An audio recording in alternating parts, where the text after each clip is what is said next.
abagize urunani bahisemwo kumusubiriza ubwa mbere itariki zine z'ukwezi kwa 11 niho bamusubiriza bavuga yuko atashoboye kurongora abandi kuko yakoze amakosa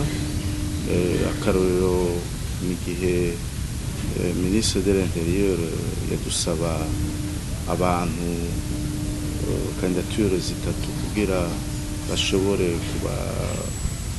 gukuramwo umwe aja muri urya murwi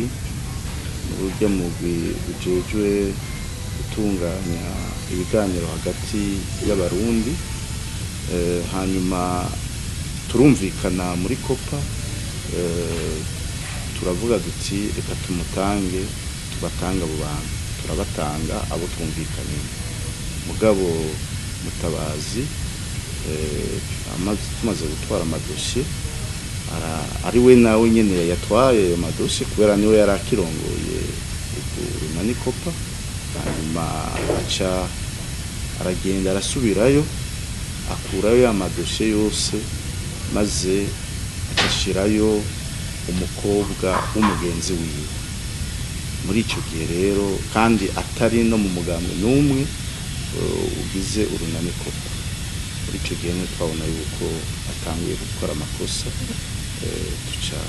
nawe nyine aravyemera bari we yabikoze kubera uwo mukobwa yari yaheruka kumuha akazi muri OHP umushefu w'ipersonnel umva aca abonye ko bamumanukanye muri Arfike aje Bujumbura ati sinosiga umuntu wanje hari aca niho yacagira ayo manyanga amushira muri urya mugwi n'ubu ni wariyo faci dufata ingingo rero ico gihe itariki zine z'ukwa 11 mu 2015 dufata ingingo yo kumusubiriza niho twatora hanyuma bagatora jewe nyene niko ndababwira ubu ni jewe ndongoye urunani hama itariki 28 z'ukwezi kwa 12 yarasubiriye nyene akora amakosa kubera twari twamukuye mu runani yarasanzwe ari mu runani kuvizo tariki zine z'ukwezi kwa 11 yagumye ari umunwanyi w'urunani mamwe mugabo asubiye gukora amakosa